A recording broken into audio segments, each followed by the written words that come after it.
بسم اللہ الرحمن الرحیم۔ سورہ نمبر 24 سورہ النور۔ موضوع اور مباحث: نمبر 18، اندھے، لنگڑے، لولے اور بیمار کو یہ رعایت دی گئی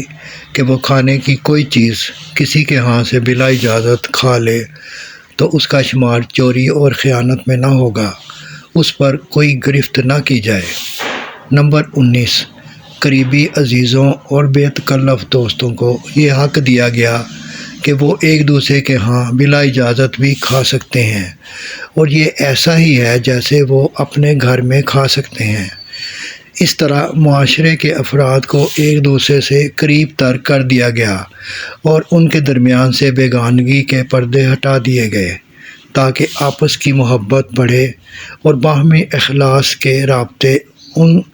رخنوں کو بند کر دیں جن سے کوئی فتنہ پرداز پھوٹ ڈال سکتا ہے۔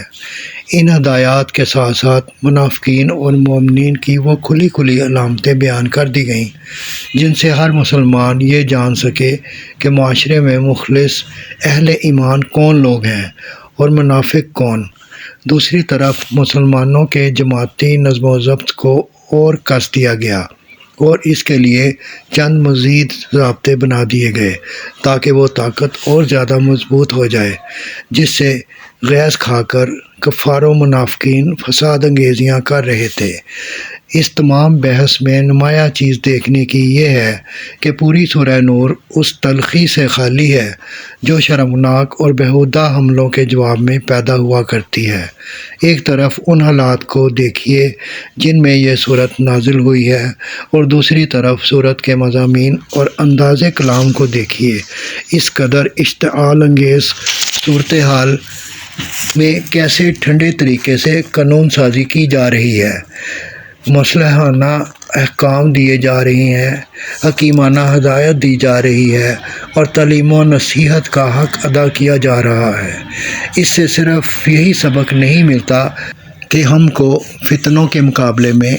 سخت سے سخت اشتعال کے مواقع پر بھی کس طرح ٹھنڈے تدبر اور اعلیٰ ظرفی اور حکمت سے کام لینا چاہیے، بلکہ اس سے اس امر کا ثبوت بھی ملتا ہے۔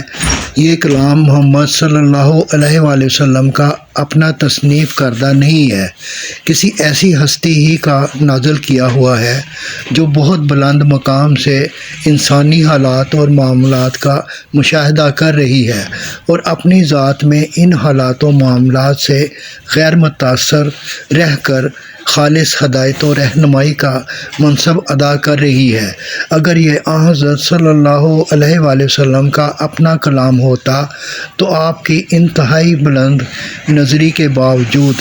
اس میں اس فطری تلخی کا کچھ نہ کچھ اثر تو ضرور پایا جاتا جو خود اپنی عزت و ناموس پر کمینہ حملوں کو سن کر ایک شریف آدمی کے جذبات میں لازماً پیدا ہو جایا کرتی ہے۔